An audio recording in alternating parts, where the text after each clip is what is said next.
Hey witches, how you doing today? Welcome back to the channel. My name is Taya, and today we are going to finish up the 28-day witchy restart challenge from Jasmine Ambrosia that we've been doing all month. We have days 20 through 26, which will take us through, well, I guess tomorrow and the past week of activities, and then the last 2 days to finish up, which really aren't much for video, so we'll go over those as well. But yeah, I thought let's finish it up because I have another Jasmine Ambrosia project to work on, which is the 7 Deadly Sins, which I'm going to have a video out on that tomorrow. So we're having a Saturday and a Sunday video. I want to get a jump start on it. But yeah, so we'll explain more about that one tomorrow. But yeah, to get started, we are looking at day 20, which was study a pagan creation myth or story. So when I went to do this, my practice is predominantly Celtic, right? Scottish background, lots of Celtic influence. So I thought, well, let's look up Celtic creation myths. And it was actually kind of interesting what I found, because there is no one true Celtic creation myth.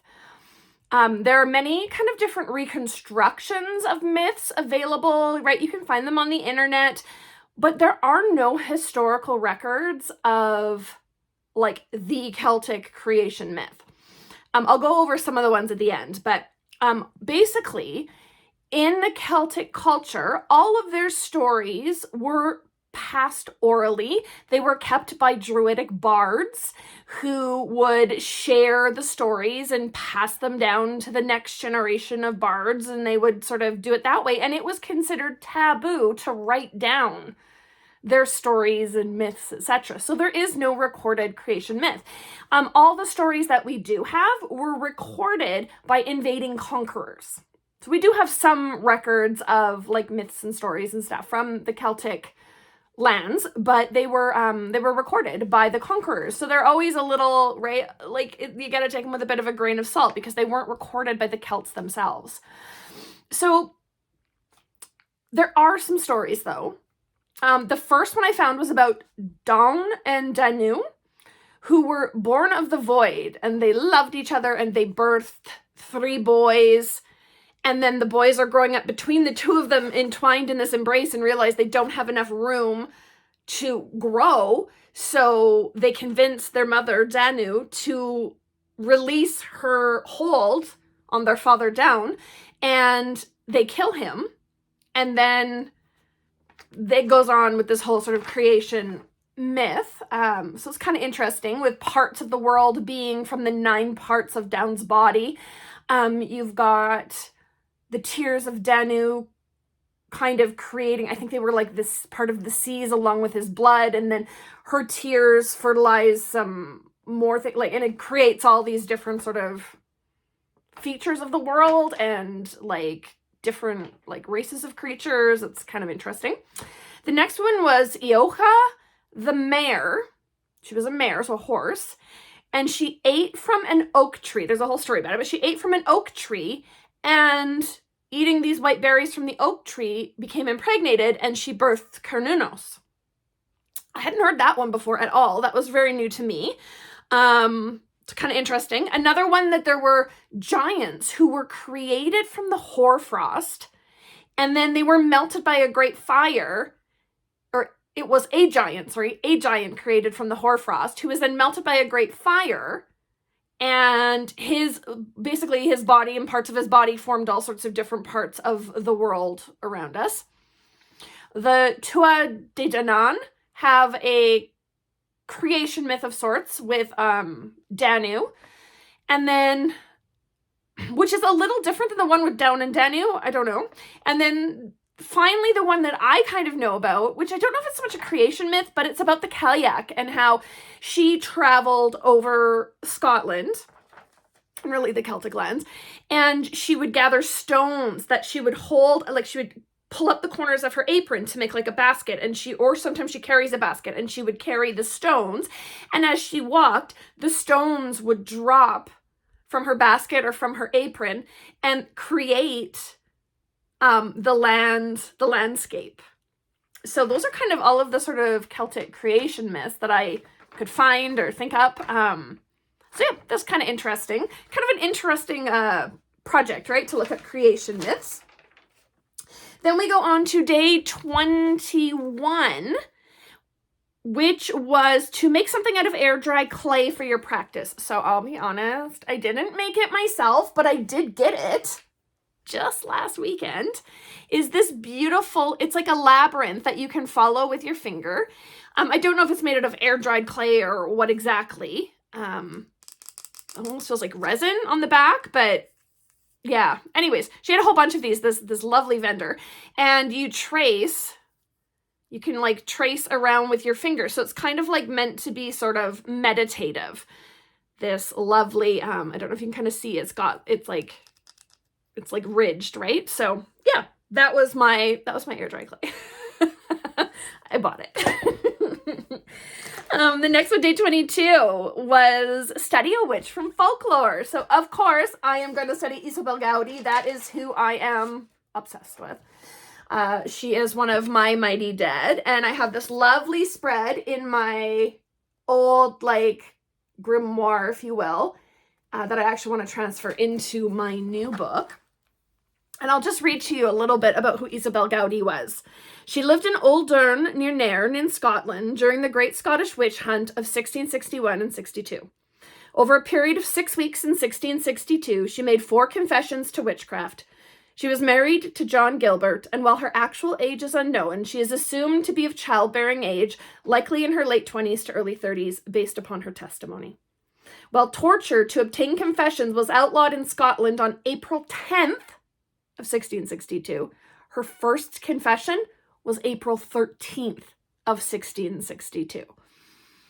It is widely believed, so technically that was the period when it had been outlawed, but it is believed that Isabel's confessions were made under torture. Some other possibilities that have gone into, like, her confessions are detailed and full of lore and detail. Like, it's hard to explain. Like, a lot of other people had very vague confessions, right? Hers were very, very detailed. And some people posit that maybe she was really actually a practicing witch, and that's why she knew so much. Other people are like, well, she was under torture, so that's why she confessed, like, these 4 confessions. Other people think it might be mental illness. She might have just been, like, looking for attention and telling stories, or possibly it was a post-traumatic delusion.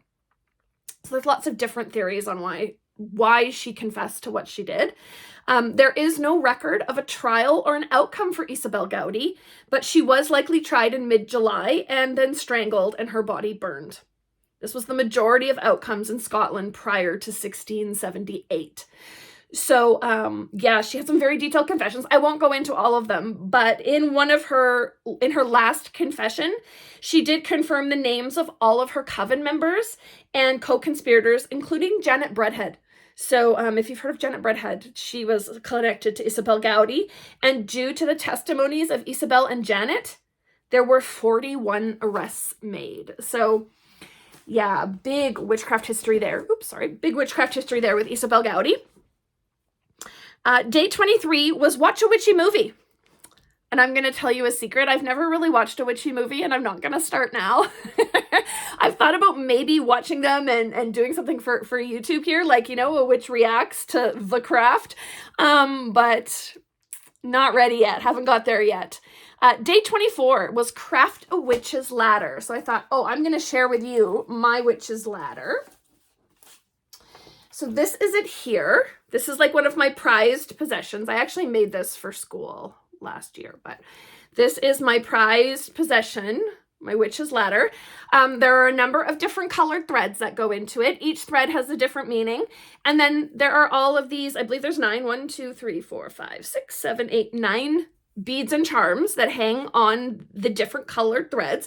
So as I wove it, right, I would weave it. And then when I came to, say, the ancestor bead, I pulled an indigo thread. The indigo thread is representative of the ancestors. So I'll go through the beads and what they all sort of mean in general detail. So there are 3 beads on here for the spirits with whom I work in my tradition. The first one is for the white goddess. And all of these 3 spirits are on red thread. So we have the first bone for the white goddess, Then we have this little carved skull on indigo thread for the ancestors. We have this pearl on purple thread to represent my higher self. We have this piece of willow on lavender thread to represent the other world. We have this red jasper bead to represent the red god that I work with, or the red god spirit that I work with, the witch father, again on red thread. We have this green jasper on gray thread to represent the general spirits that I work with. We have a gold bead on golden thread to represent divinity. We have a black cauldron. This little cauldron actually opens,